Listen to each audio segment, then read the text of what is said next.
Gwakyekuumidde ku Projan Media okola omulimu gw'amaanyi nnyo era nga nnyongera okwebaza. Gwa subscribinga akubiza bano subscribinga okola omulimu gw'amaanyi nnyo era nga kweyanziza ddala. Naawe nga gwe mulundi gwo ogusoose okubanga weegatta Projan Media okola omulimu gw'amaanyi nnyo wabula nnyongera okuga nti subscribinga bw'omala subscribinga genda awo nga just after the subscription button waliwo notification bell gihitinge ogenda kuba ofuna notifications bwe tuteekayo stories zaffe. Alright.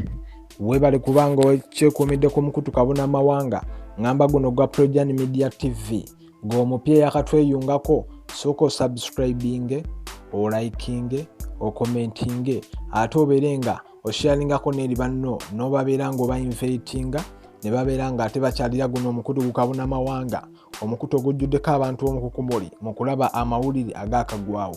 Mikwano gyaffe mwenna abeekuumidde mu bitundu by'eggwanga eb'enjawulo abali e Kampala tubaagala nnyo, abali Sirongo mwebale nnyo gye muli, nammwe abali ewaneeno e Masaka mukola omulimu gw'amaanyi, nammwe abali ebweru w'eggwanga tiimu Oman, tiimu Dubai, tiimu Saudi Arabia, tiimu Jordan mukola omulimu gw'amaanyi ne tiimu zonna zisogeddeeko Oman oba mboogeddeko mukola omulimu gw'amaanyi. Kakinina nkwagala nnyo, Platform for Change, African Lady nawe naalongo nkwagalira ddala nga bw'okiwulira. Kakati essaawa zineeno amawulire n'akamala okusaka lyembadde njagala okuwa teri ddala okuggyako liri mu famire ya Rema Namakula ne ŋŋamba ne Edrisa Musuuza. Abantu bane nno ababiri embiranye erabika naye yandyoleka okuba nga egwawo oluvannyuma lwa Rema okuba nga baayawukana ne yali bbaawe Edrisa Musuuza. Era bwe baayawukanira we bati Rema Namakula n'agenda n'omwana amanyiddwa nga Amaali Musuuza ow'emyaka 5.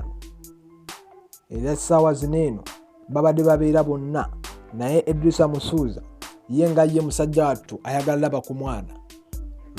Edrisa Musuuza yabaddekaawo emabegakaawo ku kivulu ekimu n'aba nga ate ayogerako ne bannamawulire n'ategeezanga ekyokuba nga Rema abeera n'omwana we takiinaako buzibu naye ye nga y'omuntu omutima guli yagwagala olaba ku mwana Rema kyatasobola kubanga akola. Edrisa Musuuza yagamba nti nno nze bannange Rema Namakula okuba n'omwana wange ekyo kyo muganda wange sikiinaako tahafasi yonna ne tahafasi weeri lwaki tandaga ku mwana.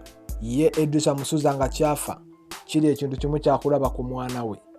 Kaakati nno nga tukyali awo Rema Namakula yavuddeyo n'amwanukula mu ngeri y'emu. Rema Namakula ye mukazi wattu yagambye nti nno tetuganye twayawukana ne taata w'omwana oyo naye ate munnange taata w'omwana alina drama mungi, alina katemba mungi nnyo nga bw'okiwulira era sinza kubanga muwa naabeera na mwana ono. Family issues weeziri ez'okuba main reasons weeziri ensonga enkulu lwaki saagala muwa mwana ono abeere ng'abeerako naye oba batambuleko nono omwana ensonga weeziri nno ez'amaanyi ez'omuggundu tovulanga mbasaagala muwa mwana ono.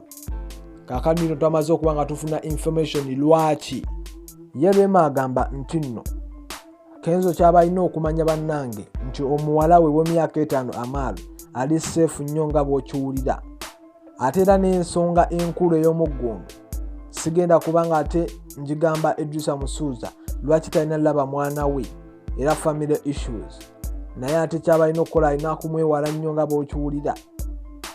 Waba ayagala olaba ono omwana ekiseera kijja tuuka nga gyekira alabe ku muwala we naye ate mbasaagala mbuguutanireko omwana yajja mulaba.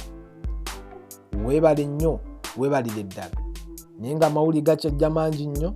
Subscribinga, likinga, commentinga leero lyembadde n'akamala okusaka erya Rema Namakula okubanga akyaganya okulaga Edrisa Musuuza muwala we ow'emyaka 5 amanyiddwa nga Amaali.